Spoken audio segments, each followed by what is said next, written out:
আসসালামু আলাইকুম রহমতুল্লাহি ওয়া বারাকাতুহু। Welcome to another my new video. তো আজকের ভিডিওর টপিকটা হচ্ছে অন্যরকম। আমি আজকের হিন্দু ভাই বোনেদের কাছে জাস্ট 12টা কোয়েশ্চেন করবো। আপনারা যদি অ্যান্সার করতে পারেন তাহলে মানে সঠিকভাবে যদি আপনি অ্যান্সার করতে পারেন তাহলে আমি আমার ধর্ম চেঞ্জ করবো। ঠিক আছে, আপনারা যদি অ্যান্সারটা করতে পারেন অ্যাটলিস্ট। তো বিষয়টা হলো কি, যে ভাই কেউ মানে মাইন্ড করবেন না, আসলে এটা হচ্ছে আমার মনে হইলো, সেজন্য আপনাদের কাছে আমি কোশ্চেনটা করতেছি, কেউ মন খারাপ করবেন না। তো আমি শুরু করি ভিডিওটা। তো আমি আপনাদের কাছে ফার্স্ট যে কোশ্চেনটা করব, যে শিব কেন 60,000 বিয়ে করছিল? সে মারা যাওয়ার পরে তার লিঙ্গকে কেন পূজা করা হয়? একজন শিষ্টাচার হিন্দু কোন যুক্তিতায় তার স্ত্রীর দুধ দিয়ে শিবের গোপন অঙ্গ ধৌত করে? এটা কি কোনো সৃষ্টিকর্তার বৈশিষ্ট্য হতে পারে? এমন কুরুচিপূর্ণ কাজ কি কোনো সৃষ্টিকর্তা মানে এরকম উপদেশ কি দিতে পারে? এটার অ্যান্সারটা একটু বলবেন। আর দ্বিতীয় কোশ্চেনটা হচ্ছে, শিব তার ছেলে গণেশকে কেন চিনতে পারেন নাই? চিনতে না পারার ফলে তার গণেশের করলা মাথা কেন ফেলাই দিছিল? তাহলে তাহলে তিনি তার সৃষ্টিকে কি করে চিনবেন?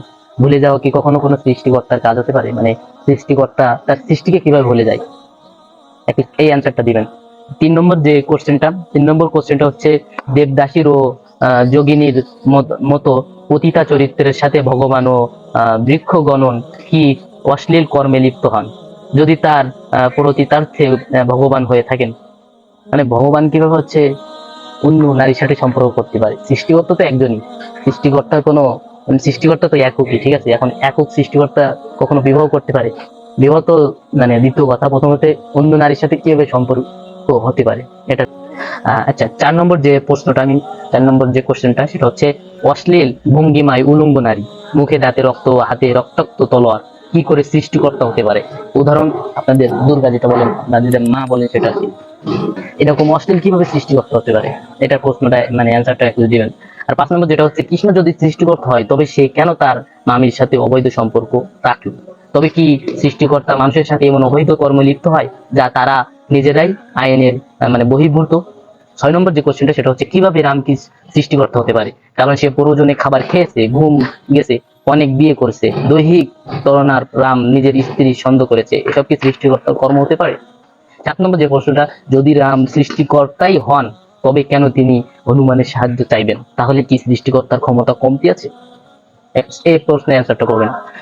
8 নম্বর যে কোশ্চেনটা সেটা হচ্ছে, রাম হনুমানের দুই ভাইকে কেন আকারণে খুন করলেন, যেখানে রামের সাথে তাদের কোনো শত্রুতা ছিল না? সৃষ্টিকর্তা হয়ে অপরাধ করা কি সম্ভব? এই প্রশ্নের অ্যান্সারটা করবেন। আর 9 নম্বর যেটা হচ্ছে, রাবণ যদি শয়তান হয়ে একদিনে লঙ্কায় পৌঁছতে পারে তবে রাম সৃষ্টিকর্তা হয়ে কেন 12 বছর লাগছিল লঙ্কায় পৌঁছতে? সৃষ্টিকর্তার তো আরো বেশি পাওয়ার থাকার কথা, সেখানে তো রাবণের দেখি বেশি পাওয়ার হয়েছে। যাই হোক, 10 নম্বর যে কোশ্চেনটা সেটা হচ্ছে, কৃষ্ণ একজন সৃষ্টিকর্তা হয়ে কিভাবে নারীদের স্থানরত দৃষ্টি উপভোগ করেন ও তাদের পোশাক লুকিয়ে রেখে দেন কেন? মানে সে সৃষ্টিকর্তা হয়ে কেন নারীদের অশ্লীল মানে উলঙ্গ যে দৃশ্য এগুলো কেন দেখেন?